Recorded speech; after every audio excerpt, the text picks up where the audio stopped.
ዛሬ የምንተክላት አንዲት ችግኝ የነገዋን ንጹህ አየርና ለምለም ሀገር ታበስራለች። እጃችንን ለአፈር ተስፋችንን ለተፈጥሮ በመስጠት የተከልናቸው ችግኞች ለልጆቻችን የምናቆየው ሕያውና የትውልድ ቅብብሎሽ አሻራችን ናቸው።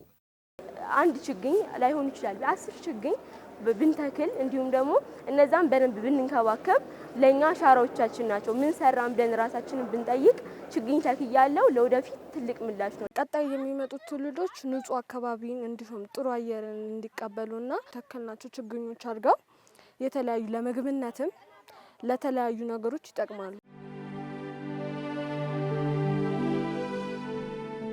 አረንጓዴ አሻራ መርሃ ግብርን እንዲህ ጥብቅ በሆነ ሁኔታ ይዘን ሁሉም ያለ ልዩነት ያለ ብሔር ልዩነት ያለ ቋንቋ ያለ ጾታ ያለ እድሜ ያለ ፖለቲካ አመለካከት የተከልነው ትልቅ አሻራ ከትውልድ ትውልድ የሚሸጋገር ነው። የኛ አባቶች አድዋ ላይ ገድል ሰርተዋል። እኔና እናንተ በግሪን ሌጋሲ ሌላ ገድል እየሰራን ነው። ልጆቻችን ሁለት የሉዓላዊነት መገለጫ ያስባሉ። አድዋ ላይ ተዋግተው ከውጭ የመጣን ጠላት ተከላከሉ።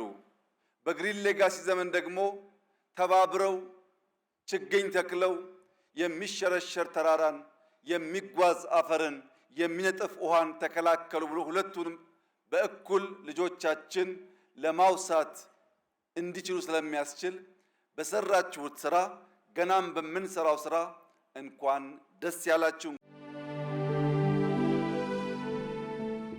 ላለፉት 8 ዓመታት ከህፃናት እስከ አዋቂ በአንድነት ዘምተን የተከልናት እያንዳንዷ ችግኝ ዛሬ አገራችንን በለምለም አረንጓዴነት አድምቃለች።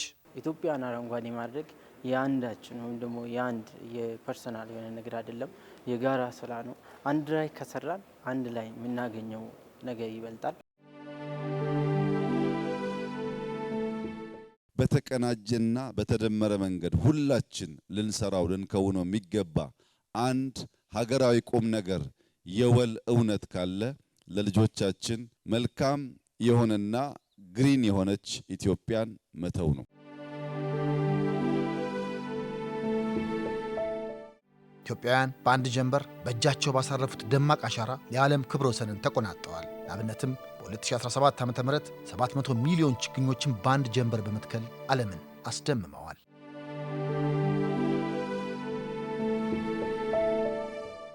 የሀገራችንን የደን ሽፋን ከማላቅ አልፈን በአረንጓዴ አሻራ ለምግብነት የሚውሉ ችግኞችንም በየጓሯችን በመትከል የምግብ ዋስትናችንን ያረጋገጥንበት ታላቅ የትውልድ ድል ሆኖ ታትመዋል። ዛሬ የተከልነው የፍራፍሬ ችግኝ የነገው የሀገራችን የምግብ ዋስትና ማረጋገጫ አይነተኛ መሳሪያ ነው። ችግኝ በመትከላችን የምግብ ሉዓላዊነት ዋስትናችንን የምናረጋግጥበት ነው። ምክንያቱም የምንተክለው ጥላ ብቻ አይደለም፣ የምንተክለው ውበት ብቻ አይደለም፣ የምንተክለው ለጫካ የሚሆኑ ዛፎችን ብቻ አይደለም፣ የምንተክለው ምግባችንንም ጭምር ነው። ይሄንን በማድረጋችን በርካታ ጥቅሞችን ነው እያገኘን ያለነው። ኢትዮጵያ ውስጥ ከ10 በላይ አዳዲስ የፍሩት ችግኞች እያፈላን እየተከልን እንገኛለን።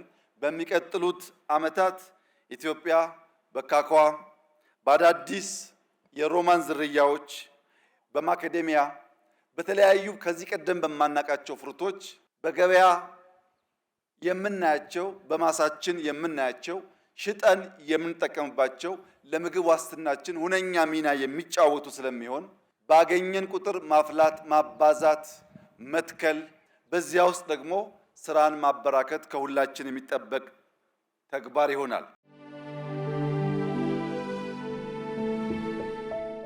በአካባቢው ጥበቃ ረገድ አረንጓዴ አሻራ ከተጀመረ ጀምሮ ላለፉት 8 ዓመታት በተፈጠረው ንቅናቄ የሚመነጠረው ደን መቀነሱና የደን ሽፋን ከነበረበት 17.2 ወደ 23.6 በመቶ ማሳደግ ተችሏል።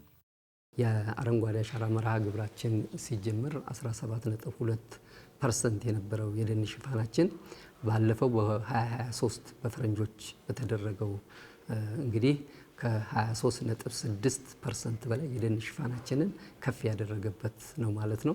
በቀጣዩ እንግዲህ እስከ 2030 እንግዲህ ከ30% በላይ የደን ሽፋናችንን ከፍ ለማድረግ እየተሰራ ያለ ስራ ነው ማለት ነው። በጠቅላይ ሚኒስትር ዶክተር አብይ አህመድ አነሳሽነት በ2011 ዓ.ም የተጀመረው የአረንጓዴ አሻራ መርሃ ግብር የአየር ንብረት ለውጥን መከላከልና አካባቢ መጠበቅ እንዲሁም የዜጎችን የምግብ ዋስትና ማረጋገጥን ያለመው ጉዞ በቢሊዮን ዛፎች ታጅቦ ግስጋሴውን ቀጥሏል። ለቀጣዩ ትውልድ ቆንጆና ውብ የሆነች ሀገር ለመስጠት ችግኝ ለብዙ ነገር ይጠቅማል። ለምሳሌ ንጹህ አየር ለመውሰድ፣ ሀገርን ውብ ለማድረግ ይጠቅማል። በዘንድሮው አረንጓዴ አሻራ መርሃ ግብር ለአካባቢ ጥበቃና ለምግብ ዋስትና የሚረዱ አትክልትና ፍራፍሬዎችን በማካተት ከ8 ቢሊዮን በላይ ችግኞችን በመትከል የትውልድ አሻራን የማሳረፉ ተግባር ተጀምሯል። ባለፉት ዓመታት ተክለን የአፍሪካ ክላይሜት ወደ ኢትዮጵያ ማምጣት ተችሏል። ኑ በትብብር ለዓለም ተባብረን አድዋ ላይ የፈጠርነውን ገድል ተባብረን አዲስ ገድል በማሳየት አፍሪካን፣ ዓለምን እናንቃ፣ እንተባበር፣ እንችላለን።